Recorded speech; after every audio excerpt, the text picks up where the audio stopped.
नमस्कार की खबर मैं निरंजन बरा मोर यूट्यूब चैनल निरंजन बराले आपनालोक सकलोके पुनर्बार स्वागतम जनाइछु।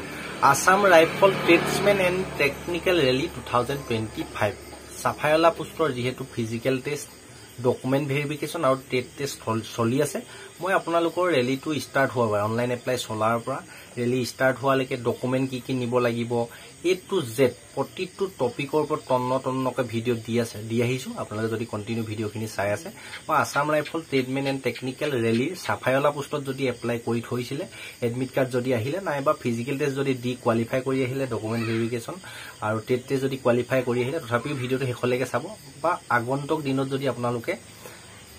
দিব আপোনাক এডমিট কাৰ্ড আহিলে বৰ্তমানলৈকে ৰেলি হোৱা নাই আপোনাৰ ৰানিংটো হোৱা নাই তেন্তে ভিডিওটো হেকলৈকে চাব। একদম এটা গুৰুত্বপূৰ্ণ ভিডিও আপোনাৰ এক্সাম কেতিয়া মানে অনুষ্ঠিত হ'ব কিমান সময় পাব কি কি কৰিব লাগিব এতিয়া তাৰ ওপৰত গোটেইখিনি তথ্য জানিব পাৰিব। যেহেতু প্ৰথম কথা হ'ল এইবাৰ Assam rifle tradesmen and technical rally 2025 ৰ সিলেকশন প্ৰসেছটো অলপ ইজি হৈছে কিয়নো আগতে যেতিয়া যিবিলাক ট্ৰেডমেনৰ পোষ্ট ওলাই स्टेट वाइज থাকে कैटेगरी वाइज থাকে আমাৰ অসমৰ কাৰণে মানে এক্সট্ৰাকে ভ্যাকেন্সি দিয়ে সাফায়লা হওক কুকমেন হওক জিটি মানে যিখিনি ভ্যাকেন্সি ওলাই এবাৰ যেটো অল ইন্ডিয়া ভিতৰত 70টা পোষ্ট আছে তথাপিও আপোনালোকৰ সিলেকশন প্ৰসেছটো ইজি হৈছে যেটো আমাৰ অসমৰ ক্যান্ডিডেট লৰাখিনি বিশেষকৈ কাৰ্বি আলং ডিফু সেন্টাৰটোতে পৰিছে তাত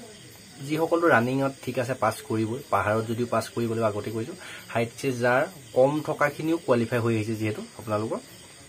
যি সকলো হাইট অলপ চলপ কম আছে দেখাত কিন্তু কম লাগে ইমান নহব লগতে লাগে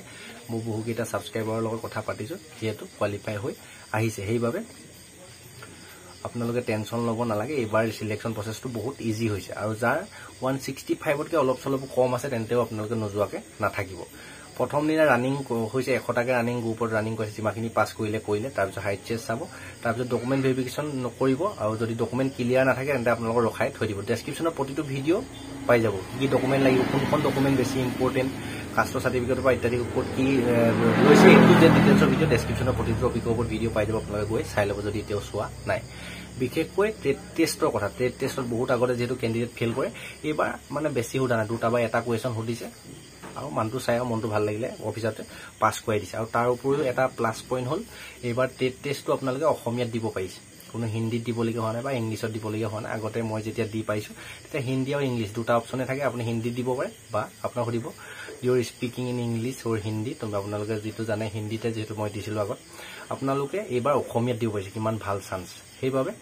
যদি আপোনালোকে ফিজিক্যাল টেষ্ট ডকুমেন্ট ভেৰিফিকেশ্যন আৰু ট্ৰেড টেষ্ট কোৱালিফাই কৰি আহিলে নাইবা আগন্তুক দিনত যদি দিবলৈ যাব আপোনালোকৰ এক্সাম ডেট আহি গ'ল এক্সাম ডেটটো আপোনালোকৰ যিসকল কোৱালিফাই কৰি আহিছে তাত দিছে ধুনীয়াকৈ 8 জুন মাহৰ 8 তাৰিখে এতিয়া যেটো এপ্ৰিলৰ আজি 27 তাৰিখ মে জুন আৰু এক মাহ আপোনালোকৰ সময় আছে বুলি ধৰক যদি কোৱালিফাই কৰি আহিলে গুটেকিটা তেন্তে হাত হাবতি বহি নাথাকিব যেটো সিলেবাসৰ ওপৰত ডেসক্ৰিপচনত আপোনালোকে ভিডিও পাই যাব প্ৰতিটো ভিডিও চাই প্ৰতিটো টপিকৰ ভিডিও চাই যদি আগন্তুক দিবলৈ যাব যদি কোৱালিফাই কৰি আহিলে গুটেখিনি তলত কমেন্ট কৰিবলৈ নাপাহৰিব কিমান ক্যান্ডিডেট কোৱালিফাই কৰি আহিলে আৰু কাৰ আগন্তুক কোন তাৰিখে আছে এইকেইটা জনাবলৈ নাপাহৰিব। 8 জুন তাৰিখে এক্সাম ডেটটো দিছে এতিয়া এক্সামত মই ইতিমধ্যে আগত কৈছো ৰিজনিং আহিব মেথছ আহিব জিকে আহিব তাৰপিছত টেডৰ ওপৰত কোৱেশ্যন আহিব পাৰে বা হিন্দী বা ইংলিছ যিকোনো এটা বিভাগত আপোনালোকৰ কোৱেশ্যন আহিব সেইকাৰণে ভালদৰে আপোনালোকে এতিয়াৰ পৰা প্ৰিপাৰেচন কৰিব লাগিব আৰু তাত কোনো ধৰণৰ নেগেটিভ মাৰ্কিং নাথাকে আৰু কাট অফটো কিন্তু হাই যাব 70টা পোষ্ট আছে চিন্তা কৰিছো অল ইণ্ডিয়াৰ ভিতৰত বাহিৰৰ ল'ৰাবোৰতো বহুত চোকা থাকে আমি তাৰ লগত ফেৰ মাৰিব লাগিব আপুনি এইকেইটা কোৱালিফাই কৰি আহিল বুলি মন ভাল লাগি বুকু ফিন্দাই বহি থাকিলে নহ'ব। এক্সামটো ইমান হাৰ্ড কুৱেশ্যন নাহে এছএছচি জিডি নিচিনা একদম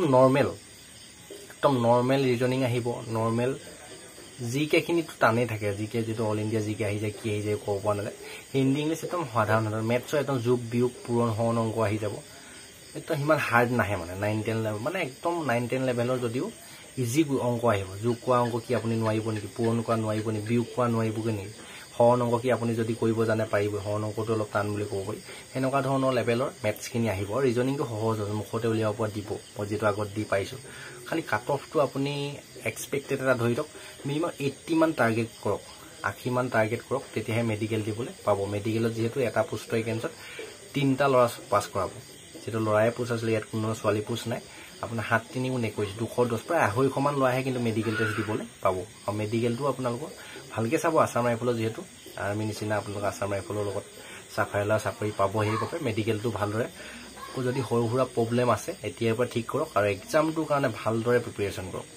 আপোনালোকৰ এক্সাম ডেট হৈ গ'ল 8 জুন 2025 আৰু তেনেকুৱা বিশেষ জনাবলগীয়া নাই। লাষ্ট আপোনালোকৰ এক্সাম ডেটটোৱে জনাবলগীয়া আছিলে Assam rifle tradesmen and technical ৰেলীৰ ওপৰত, সেইটো আপোনালোকক জনাই দিলোঁ।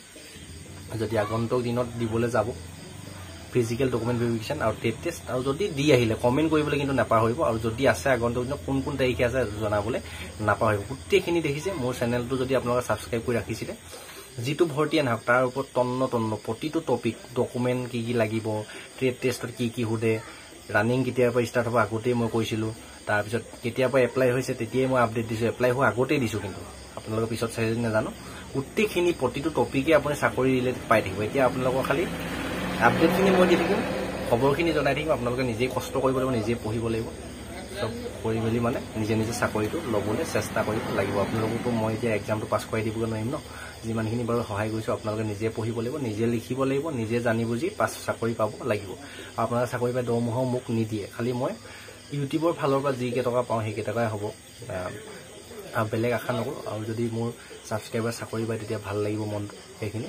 আপোনালোকে ভালদৰে প্ৰিপেৰেশ্যন কৰক। নেক্সট ষ্টেপৰ কাৰণে যদি কোৱালিফাই কৰি আহিলে, এইখিনি বহুত কথা কৈ দিলোঁ। চেনেলটো এতিয়াও যদি ছাবস্ক্ৰাইব কৰি ৰখা নাই, এনেধৰণৰ প্ৰতিটো টপিক প্ৰতিটো তথ্য পাই থাকিবৰ বাবে চেনেলটো ছাবস্ক্ৰাইব কৰি বেল আইকনটো প্ৰেছ কৰি ৰাখিব। ইমানে ডেছক্ৰিপশ্যনতে হোৱাটছআপ গ্ৰুপৰ লিংকো আছে, জইন হৈ ল'ব, আৰু টেলিগ্ৰাম চেনেলৰ লিংকটো দিয়া আছে, ছাবস্ক্ৰাইব কৰি ল'ব, তাত ভিডিঅ' লিংকবিলাক পাই থাকিব। ইনষ্টা ID নিৰঞ্জন বৰা দি থৈছোঁ, ইনষ্টা যদি ইউজ কৰি ফ'ল' কৰি ৰাখিব, আৰু ডেছক্ৰিপশ্যনতে ফেচবুক পেজৰ লিংকটো দি থৈছোঁ, ফেচবুক পেজটো ফ'ল' কৰি ৰাখিব। আজি ভিডিঅ'টোৰ পৰা ইমানতে বিদায় লৈছোঁ। নেক্সট আকৌ অন্য এটা অতি গুৰুত্বপূৰ্ণ ভিডিঅ' সৈতে আপোনালোকৰ সন্মুখত লগ পোৱাৰ প্ৰতিশ্ৰুতি, আৰু যদি ইয়াতকৈ কিবা জানিবলগীয়া থাকে তেন্তে কমেণ্ট কৰিবলৈ নাপাহৰিব। ধন্যবাদ।